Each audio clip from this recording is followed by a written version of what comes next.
What if America wasn't an isolated wilderness before Columbus? What if it was already connected? A continent buzzing with trade and ideas long before European ships arrived. The story we usually told is one of a new world waiting to be discovered. But that story misses one of the most incredible economic achievements in human history.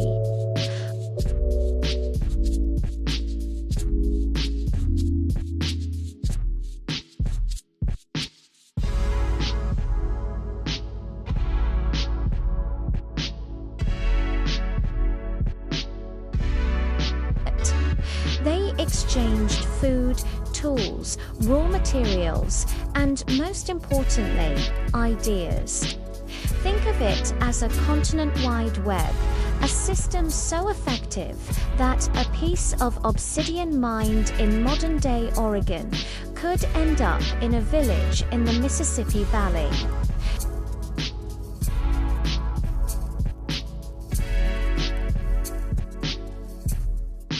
This wasn't a world of disconnected tribes. It was an interconnected world. These networks crossed deserts, scaled mountain ranges, and navigated dense forests. It was a system built over generations based on knowledge, relationships, and an intricate understanding of both geography and human need. The Americas weren't waiting for a global economy. They had already created their own, a dynamic and resilient one that shaped cultures and fueled innovation for centuries.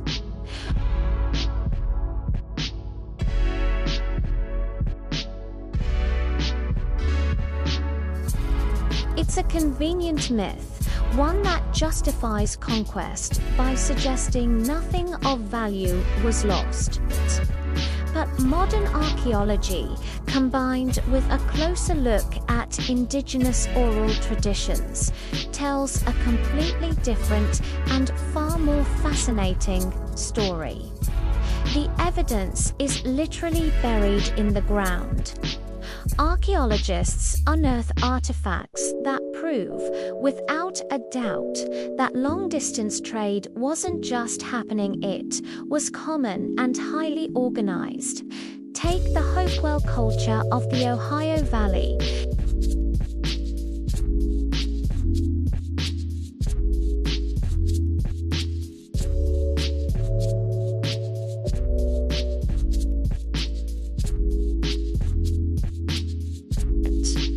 These items didn't just walk there, they were transported, traded, and valued across thousands of miles.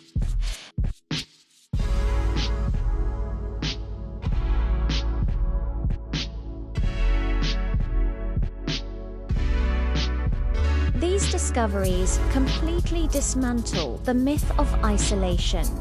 They show us a continent of people who are actively engaged with one another, sharing resources and building complex social and economic relationships.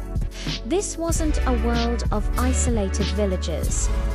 It was a world of interconnected nations with a deeply established, continent-spanning civilization. So, what exactly was being traded across these vast networks?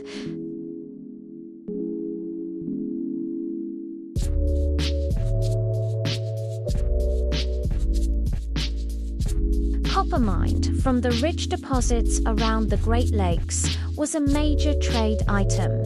It was hammered into beautiful ornaments, tools, and ceremonial objects, and has been found as far south as Florida and Louisiana.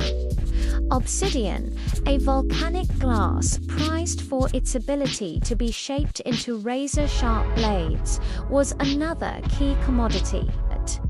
In Mesoamerica, we can chemically fingerprint different obsidian sources, allowing us to trace the exact routes it traveled from quarry to consumer across the Mayan and Aztec worlds. Along the coasts, seashells were more than just pretty objects. Species like conch shells were harvested and traded deep inland, where they became important symbols of status and spirituality.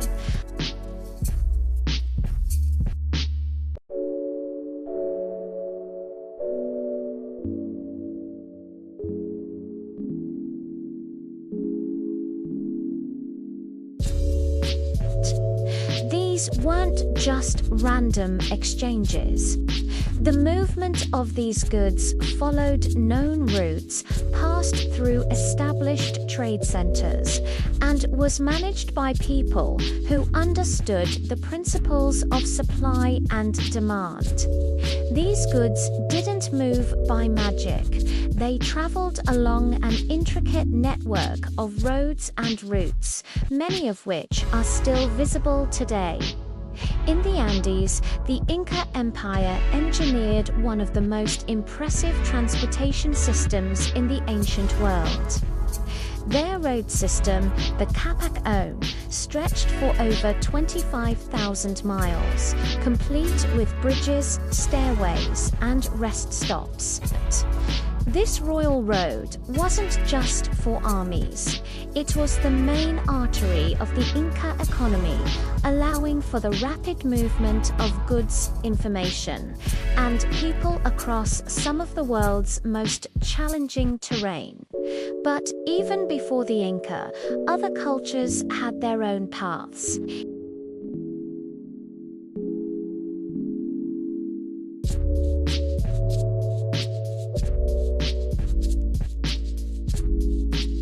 The Mississippi, Missouri, Ohio, and Colorado rivers were bustling with canoe traffic. Communities strategically located themselves along these waterways to become key hubs in the trade network. People also learned to read the landscape, following game trails and natural ridges to create overland paths that connected river valleys. These ancient routes formed the blueprint for many of the highways and railroads we use today. How was all this trade organized? It wasn't a chaotic free-for-all. Many societies developed sophisticated market systems. In the Aztec capital of Tenochtitlan, the Tlatelolco market was a massive, bustling hub that astonished the first Spanish conquistadors who saw it. Tens of thousands of people gathered there daily to buy, sell, and trade everything imaginable, from gold and feathers to chocolate. The market even had its own judges and regulations to ensure fair dealing. But not all trade happened in giant marketplaces. In many parts of North America, exchange was based on barter systems rooted in social trust and reciprocity. A community with a surplus of bison hides might trade with another that had access to good flint for making tools. The value of an item wasn't determined by gold or silver coins. Instead, value was based on usefulness, craftsmanship, scarcity, and the social relationship between the trading partners. A gift of rare shells might be exchanged for a promise of future support in a time of famine. This was still economics, but it was an economics embedded in community life, where strengthening relationships was just as important as acquiring goods. This brings us to a fundamental difference between these indigenous economic systems and the modern global economy.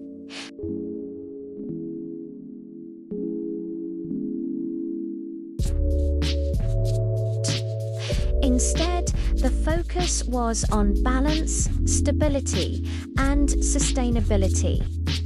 This economic philosophy was deeply connected to a worldview that saw humans as part of a larger, interconnected web of life. Over-harvesting a resource, whether it was deer, timber, or medicinal plants, was often avoided not just because it was impractical, but because it was seen as disrespectful to the natural world. Trade was also a form of diplomacy, a way to strengthen social bonds and create alliances.